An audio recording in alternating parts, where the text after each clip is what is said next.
ఇక్కడ విచ్చేసిన మీడియా మిత్రులందరికీ పేరు పేరున హృదయపూర్వక నమస్కారాలు తెలియజేస్తూ, ముందుగా జాతీయ రైతు దినోత్సవం సందర్భంగా భారత చైతన్య యోజన పార్టీ తరపున రైతులందరికీ శుభాకాంక్షలు తెలియజేస్తూ, ఇప్పుడున్న దోపిడీ వ్యవస్థ నుండి విముక్తి కలిగి రాబోయే రోజుల్లో రైతులకు వ్యవసాయ రంగానికి మంచి రోజులు రావాలని మనస్ఫూర్తిగా భగవంతుని కోరుకుంటూ, ఈరోజు పత్రికా సమావేశం ఏర్పాటు చేయడానికి ముఖ్య కారణము రాష్ట్రంలో మహిళలపైన చిన్నపిల్లలపైన జరుగుతున్న దాడుల గురించి, అరాచకాల గురించి, లా అండ్ ఆర్డర్ సమస్యకు సంబంధించి మాట్లాడడానికి ఈ పత్రికా సమావేశం ఏర్పాటు చేయడం జరిగింది.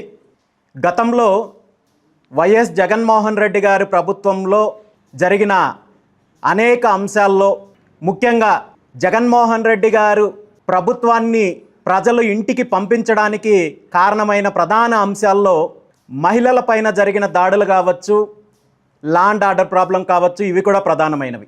మేము అధికారంలోకి వస్తే law and order problem control చేస్తాము, మహిళలకు రక్షణ కల్పిస్తామని చెప్పి ప్రగల్భాలు పలికిన చంద్రబాబు నాయుడు గారు తీరా అధికారంలోకి వచ్చిన తర్వాత సుమారు గత 20 నెలల నుండి తీసుకుంటే ఈ రాష్ట్రంలో ప్రతిరోజు ఏదో ఒక రకంగా మహిళలపైన, చిన్నపిల్లలపైన దాడులు జరుగుతున్నాయి, అరాచకాలు జరుగుతున్నాయి, అత్యాచారాలు జరుగుతున్నాయి. అయినప్పటికీ కూడా చంద్రబాబు నాయుడు గారి ప్రభుత్వము మహిళల యొక్క సంరక్షణ విషయంలో కావచ్చు, సేఫ్టీకి సంబంధించిన తీసుకోవాల్సిన జాగ్రత్త విషయంలో ఇప్పటి వరకు ప్రభుత్వం తీసుకున్న చర్యలు శూన్యమని చెప్పాలి. ఈరోజు నేను ఒక చిన్న విషయాన్ని ప్రస్తావించాలనుకుంటున్నాను.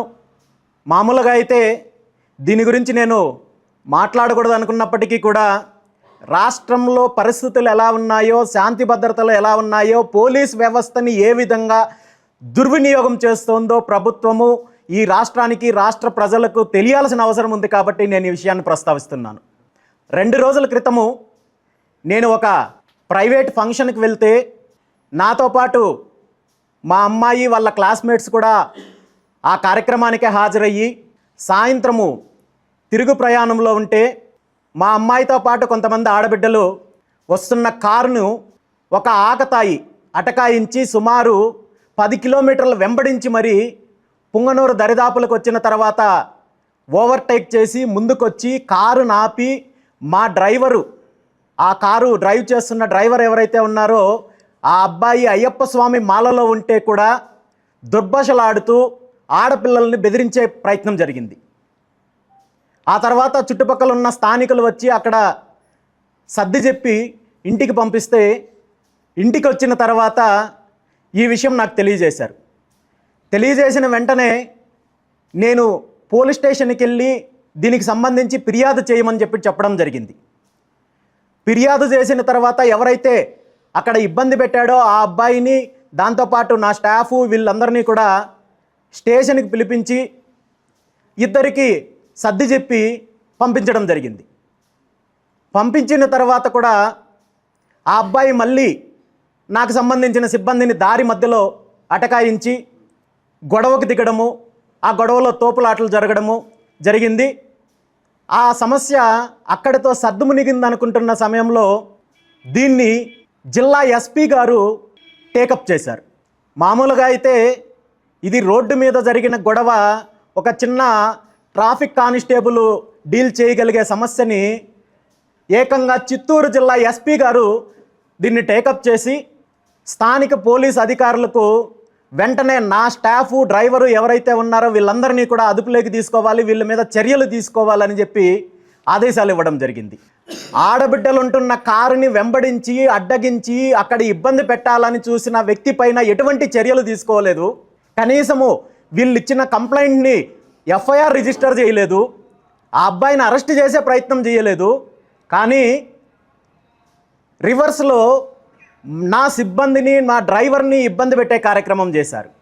మొన్న రాత్రి అంతా స్టేషన్లో ఉంచుకున్నారు, నిన్న ఉదయం నుండి మధ్యాహ్నం వరకు పోలీస్ స్టేషన్లో ఉంచుకున్నారు. మధ్యాహ్నం పైన మళ్ళీ డిఎస్పీ ఆఫీస్కి తీసుకెళ్ళి అక్కడ సుమారు 8 గంటల వరకు, రాత్రి 8 గంటల వరకు అక్కడ నిర్బంధించారు. ఈరోజు మళ్ళీ స్టేషన్కి తీసుకెళ్లారు. నిజంగా తప్పు చేసింటే చర్యలు తీసుకునే అధికారం పోలీసులకు ఉంది. కానీ ఇక్కడ ఉద్దేశపూర్వకంగా మా వాళ్ళని ఇబ్బంది పెట్టాలనే ఆలోచన స్పష్టంగా కనబడుతోంది. ఎవరైతే ఆడపిల్లలున్న కారుని వెంబడించి అడ్డగించి ఇబ్బంది పెట్టారో ఆ అబ్బాయి పైన ఎటువంటి చర్యలు తీసుకోలేదు, కేసు ఫైల్ చేయలేదు, కానీ మా వాళ్ళని ఇబ్బంది పెట్టే కార్యక్రమం చేస్తున్నారు. దీని అంతటికీ కారణము నన్ను ఏదో ఒక రకంగా ఇబ్బంది పెట్టాలి, నన్ను ఏదో ఒక రకంగా నన్ను నా వాళ్ళని ఇబ్బంది పెట్టాలనే ఆలోచన తప్ప మరొకటి కాదు అనేది స్పష్టంగా కనబడుతోంది. గత ప్రభుత్వంలో నన్ను ఏ విధంగా ఇబ్బంది పెట్టారో ఈ రాష్ట్ర ప్రజలు చూశారు. సుమారు 30 కేసులకు పైగా పెట్టారు. ఈ కేసుల గురించి సాక్షాత్తు చంద్రబాబు నాయుడు గారు ప్రస్తావించారు. ఇవన్నీ కూడా తప్పుడు కేసులని పొంగనూరులో చెప్పారు, అసెంబ్లీలో చెప్పారు.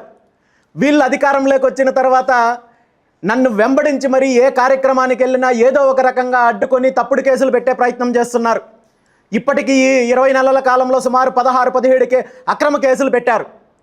మరి వాళ్ళు పెట్టింది అక్రమ కేసులు అన్నప్పుడు మరి మీరెందుకు అక్రమ కేసులు పెడుతున్నారని చెప్పి ఈరోజు రాష్ట్ర ప్రజలు అడుగుతున్నారు. అదేవిధంగా ముఖ్యమంత్రి చంద్రబాబు నాయుడు గారిని అడుగుతున్నాను. మరి వాళ్ళు చేస్తే వ్యభిచారము, మీరు చేస్తే సంసారం ఎలా అవుతుంది? ఇద్దరూ వ్యభిచారం చేసే కార్యక్రమమే చేస్తున్నారు. కానీ వీటన్నింటినీ కూడా ఈరోజు రాష్ట్రంలో ఒక మార్పు కోసము మీ దోపిడీ వ్యవస్థకు అంతం పలికి ఒక ప్రత్యామ్నాయ వ్యవస్థ కావాలని ఒక ఆశయంతో పోరాటం చేస్తున్నాను. నేను ఈ కేసుల గురించి వీటన్నింటి గురించి కూడా న్యాయ పోరాటం చేస్తున్నాను. కానీ ఈరోజు మరీ దిగజారి ఈరోజు ఆడపిల్లల్ని ఇబ్బంది పెడుతుంటే వాళ్ళపైన చర్యలు తీసుకోవాల్సింది పోయి మళ్ళీ మా సిబ్బందిని వేధించే కార్యక్రమము ఎంతవరకు కరెక్ట్ అనే విషయాన్ని ఈ సందర్భంగా నేను అడుగుతున్నాను. ఈరోజు చాలామంది పోలీసు ఉన్నతాధికారులు, రాష్ట్ర స్థాయి అధికారులు నాతో అంటున్నారు, మిమ్మల్ని పూర్తి స్థాయిలో మీ పైన నిఘా ఉంది, మీరు ఎక్కడికి వెళ్ళినా మీ మీద నిఘా ఉంటుంది అంటున్నారు. ఉంటే మంచిదే, నాకు వచ్చే ఇబ్బంది ఏమీ లేదు. నేనేం మీలాగా దోపిడీ చేయడం లేదు, అరాచకాలు చేయడం లేదు, దందాలు చేయడం లేదు, లేదంటే భూదందాలు చేయడం లేదు, లేదా అక్రమ మైనింగ్లు చేయడం లేదు, అక్రమ వ్యాపారాలు చేయడం లేదు, లేదా ఇసుక దందాలు చేయడం లేదు, లేదా మీ రహస్య మిత్రులు ఎవరైతే ఉన్నారో వాళ్ళలాగా ఎర్రచందనం దందాలు కూడా చేయడం లేదు. నా మీద నిఘా పెట్టుకుంటే పర్లేదు, నాకు వచ్చే ఇబ్బంది లేదు. కానీ మరీ మీరు దిగజారి ఆడపిల్లల్ని వేధించే కార్యక్రమము, కుటుంబ సభ్యులను వేధించే కార్యక్రమం చేస్తే మాత్రము పరిస్థితులు తీవ్రంగా ఉంటాయని చెప్పి ఈ సందర్భంగా హెచ్చరిస్తున్నాను. ఎందుకంటే నా మీద మీరు ఎఫ్ఐఆర్ మాత్రమే పెట్టగలరు. నేను ఫైల్స్ ఓపెన్ చేశానంటే మీ చరిత్ర అంతా బయటకు తీసుకురాగలను. దాంత దూరం తీసుకురావద్దనే విషయాన్ని ఈ సందర్భంగా నేను కోరుకుంటున్నాను ప్రభుత్వంలో ఉన్న పెద్దలను. దీని అంతటికీ కారణము పోలీస్ అధికారుల యొక్క ఇంటెన్షనో లేదంటే వీళ్ళ యొక్క చిత్తూరు జిల్లా ఎస్పీ గారు ఎజెండా ఉంది అని అయితే నేను అనుకోవడం లేదు. దీనికి సంబంధించి పూర్తిగా ప్రభుత్వంలో ఒక రాజ్యాంగేతర శక్తిగా ఉన్న నారా లోకేష్ యొక్క ఆదేశానుసారమే ఈరోజు రాష్ట్రంలో పోలీస్ వ్యవస్థ పనిచేస్తోంది అనేది స్పష్టంగా తెలియజేస్తున్నాను.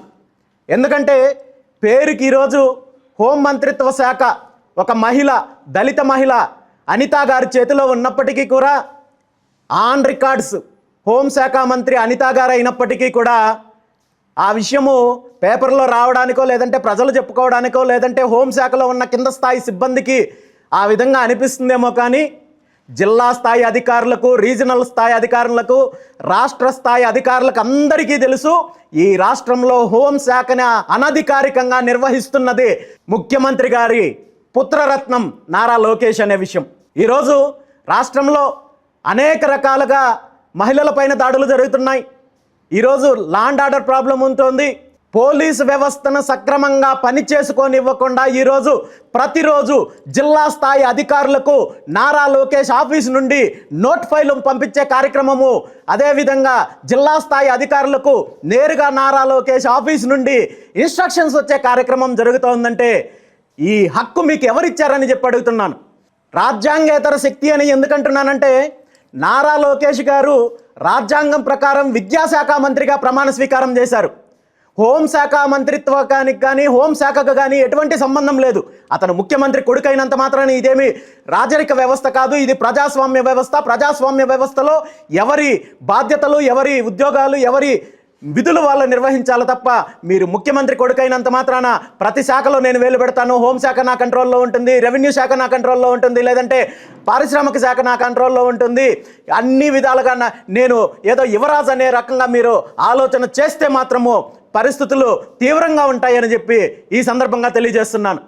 ఎందుకంటే ఈరోజు రాష్ట్రంలో ఉన్న పోలీస్ అధికారులందరూ చెప్తున్నారు ఏ విధంగా నారా లోకేష్ పోలీస్ వ్యవస్థను నిర్వీర్యం చేస్తున్నారో, తన అవసరాల కోసం ఏ విధంగా ఇబ్బంది పెడుతున్నారో. ఈరోజు రాష్ట్రంలో తీసుకుంటే గతంలో జరిగిన నేరాలు ఏవైతే ఉన్నాయో, గతంలో జరిగిన మహిళలపైన జరిగిన దాడులు కావచ్చు, చిన్నపిల్లల పైన జరిగిన దాడులు కావచ్చు, మిస్సింగ్ల కేసులు కావచ్చు, సుమారు 3 రెట్లు పెరిగాయి అనేది ఈరోజు ప్రభుత్వ అధికారిక లెక్కలు చెప్తున్నాయి. ఈ 20 నెలల కాలంలో మీరు అధికారంలోకి వచ్చిన తర్వాత సుమారు 2892 అట్రాసిటీ కేసులు, అంటే మహిళలపైన జరిగిన దాడులు కావచ్చు, అత్యాచారాలు కావచ్చు, కేసులు రిజిస్టర్ అయితే దాని మీద కనీసం 15% కూడా ఇప్పటి వరకు చర్యలు తీసుకోలేని పరిస్థితుల్లో పోలీస్ వ్యవస్థ ఉంది. అదేవిధంగా గత 6 సంవత్సరాల్లో 62,125 మిస్సింగ్ కేసులు రిజిస్టర్ అయితే దానికి సుమారు 5 రెట్లు ఎక్కువ ఈ 20 నెలల కాలంలో రిజిస్టర్ అయ్యాయి. మరి మీరు ఇదే అంశాన్ని ప్రస్తావించి అధికారంలో లేనప్పుడు అధికారంలోకి వచ్చిన తర్వాత ఈ నివారణ కోసము ఈ మిస్సింగ్ కేసులు కావచ్చు, మహిళలపైన చిన్నపిల్లలపైన జరుగుతున్న దాడులకు సంబంధించి నివారణ కోసం మీరు తీసుకున్న చర్యలు ఏంటి అని చెప్పి ఈ సందర్భంగా ముఖ్యమంత్రి చంద్రబాబు నాయుడు గారిని ప్రశ్నిస్తున్నాను. పూర్తిగా దీనికి బాధ్యత వహించాల్సింది నారా లోకేష్ గారు అనే విషయాన్ని ఈ సందర్భంగా తెలియజేస్తున్నాను. దీంతో పాటు ప్రధాన సమస్య ఈరోజు రాష్ట్రంలో లా అండ్ ఆర్డర్ ప్రాబ్లం కావచ్చు, అదేవిధంగా మహిళలు చిన్నపిల్లల పైన జరుగుతున్న దాడులు, అత్యాచారాలు, వీటన్నింటికి ప్రధాన కారణం ఆంధ్రప్రదేశ్ రాష్ట్రంలో ఎప్పుడూ లేని విధంగా విచ్చలవిడిగా డ్రగ్స్ దందా నడవడమే దీనికి ప్రధాన కారణమని ఈ సందర్భంగా తెలియజేస్తున్నాను. ఈరోజు మార్కెట్లో చాక్లెట్లు, బిస్కెట్లు అమ్ముతున్నట్టుగా ఎక్కడ పడితే అక్కడ డ్రగ్స్ విచ్చలవిడిగా అమ్ముతూ యువతను, వారి జీవితాన్ని, భవిష్యత్తుని సర్వనాశనం చేస్తూ చిన్న చిన్న పిల్లలకు కూడా చాక్లెట్ల రూపంలోనో మరో రూపంలోనో డ్రగ్స్ అందించే కార్యక్రమం జరుగుతోందంటే దానికి 100% ప్రభుత్వంలో ఉన్న పెద్దల సహకారం ఉంది. పోలీస్ వ్యవస్థ ఉదాసీనంగా వ్యవహరించడం వల్లే ఈరోజు కాలేజీల్లో కావచ్చు, యువతకు కావచ్చు, పూర్తిగా డ్రగ్స్ అక్రమంగా సరఫరా అయ్యే కార్యక్రమం నడుస్తోంది. మరి పోలీసులకు పూర్తి స్థాయి స్వేచ్ఛ ఇచ్చినట్టయితే ఈ డ్రగ్స్ను అరికట్టే పరిస్థితి ఉన్నప్పటికీ కూడా ఆ దిశగా అడుగులు ముందుకు వేయలేని పరిస్థితి ఈరోజు హోంశాఖకు ఉంది. హోంశాఖను అనధికారికంగా నిర్వహిస్తున్న నారా లోకేష్ ఖచ్చితంగా దీనికి బాధ్యత తీసుకోవాలని చెప్పి ఈ సందర్భంగా తెలియజేస్తున్నాను. ఎందుకంటే ఈరోజు రాష్ట్రంలో, దేశంలో ఎక్కడా లేని విధంగా డ్రగ్స్ కేసు నమోదవుతున్నాయి. దీని మీద ప్రభుత్వము తీసుకుంటున్న చర్యలు కేవలము పేపర్ స్టేట్మెంట్లకి, నామమాత్రపు స్టేట్మెంట్లకి తప్ప దీనికి డ్రగ్స్ నివారణకు పూర్తి స్థాయిలో శాశ్వత పరిష్కారం దిశగా ఎటువంటి చర్యలు తీసుకోవడం లేదనేది అనేక సంఘటనలు తెలియజేస్తున్నాయి. వీటన్నింటికీ పరిష్కారం కావాలంటే ఖచ్చితంగా ఆంధ్రప్రదేశ్ రాష్ట్రంలో జరుగుతున్న డ్రగ్స్ వ్యాపారానికి సంబంధించి కేంద్ర సంస్థ చేత, సిబిఐ చేత విచారణ జరిగించినట్టయితే రాష్ట్రానికి డ్రగ్స్ ఏ విధంగా వస్తున్నాయి, ఎవరి ద్వారా వస్తున్నాయి, దానికి ప్రభుత్వంలో ఉన్న వాళ్ళు ఎవరు సహకరిస్తున్నారు, ఏ విధంగా దీన్ని ప్రజల్లోకి తీసుకెళ్లి యువత జీవితాలను నాశనం చేస్తున్నారనే విషయాల్లో పూర్తిగా బయట వచ్చే అవకాశం ఉంది. కాబట్టి ఈ సందర్భంగా ముఖ్యమంత్రి చంద్రబాబు నాయుడు గారిని ఒకటే డిమాండ్ చేస్తున్నాను. ఈ రాష్ట్రంలో జరుగుతున్న డ్రగ్స్ అక్రమ రవాణాకు సంబంధించి, డ్రగ్స్ వినియోగం గురించి వెంటనే మీరు సిబిఐ ఎంక్వైరీకి ఆదేశించండి. మీ తప్పు లేనట్టయితే, మీ ప్రభుత్వంలో ఉన్న పెద్దలు పాత్ర లేనట్లయితే ఖచ్చితంగా మీరు ఈ నిర్ణయం తీసుకోవాలని చెప్పి ఈ సందర్భంగా తెలియజేస్తూ, భారత చైతన్య యువజన పార్టీ తరఫున కూడా కేంద్ర ప్రభుత్వానికి ఈ అంశం పైన లేఖ రాసే కార్యక్రమం కూడా చేస్తానని చెప్పి తెలియజేస్తూ, మరొక్కసారి ముఖ్యమంత్రి చంద్రబాబు నాయుడు గారికి ఒక్కటే తెలియజేస్తున్నాను, ఇది మీ సొంత వ్యవహారమో లేదా మీ సొంత కంపెనీనో లేదంటే సిబిఎన్ అండ్ సన్ అనే కంపెనీనో లేదంటే హెరిటేజ్ కంపెనీనో కాదు. ప్రభుత్వం అన్నప్పుడు ప్రజాస్వామ్యయుతంగా నడిపించగలిగినప్పుడే మీరు ప్రభుత్వాన్ని నడిపించండి. మీ కుమారుడైనంత మాత్రాన ప్రతి శాఖలో వేలు పెట్టచ్చు, ప్రతి అంశంలోనూ వేలు పెట్టచ్చు అని అనుకుంటే మాత్రము రాబోయే రోజుల్లో పరిస్థితులు తీవ్రంగా ఉంటాయి. నారా లోకేష్ గారికి మరొక విషయం తెలియజేస్తున్నాను, మీరు మీ శాఖలో తప్ప మిగిలిన అన్ని శాఖల్లో వేలు పెట్టి వ్యవస్థలను నిర్వీర్యం చేసే కార్యక్రమం చేస్తున్నారు. మీకు చేతనైతే మీ శాఖలో ఉన్న సమస్యలు తీర్చండి. మీ శాఖలో గత ఏదైతే టెట్ సమస్య వల్ల వేలాది మంది ఉపాధ్యాయులకు బీపీ షుగర్లు వచ్చి టెన్షన్ పడే కార్యక్రమం నడుస్తోంది. నిజంగా మీరు సరైన నాయకుడైతే, మీ శాఖను సమర్థవంతంగా నిర్వహించే వాళ్ళైతే దీని మీద పోరాటం చేయండి, సుప్రీంకోర్టులో పోరాటం చేయండి, కేంద్ర ప్రభుత్వంతో మాట్లాడండి. అదేవిధంగా రాష్ట్రపతితో మాట్లాడండి. ఈ ఏదైతే టీచర్లు ఇబ్బంది పడుతున్నారో టెట్కి సంబంధించి దాని నుండి ఆంధ్రప్రదేశ్ రాష్ట్రానికి సంబంధించిన ఇన్ సర్వీస్ ఉన్న టీచర్లకు విముక్తి కలిగించండి. మీ శాఖ మీద దృష్టి పెట్టండి, విద్యా ప్రమాణాలు పెంపొందించుకోవడానికి దృష్టి పెట్టండి తప్ప హోంశాఖ నాదే, రెవెన్యూ శాఖ నాదే, లేదా మైనింగ్ శాఖ నాదే, అటవీ శాఖ నాదే, అన్ని శాఖలు నేనే ఉంటానని చెప్పుకుంటే ముఖ్యమంత్రి గారి చేత మీరు ప్రమాణ స్వీకారం చేపించుకోండి. దీన్ని అఫీషియల్గా జీవో రిలీజ్ చేయించుకోండి.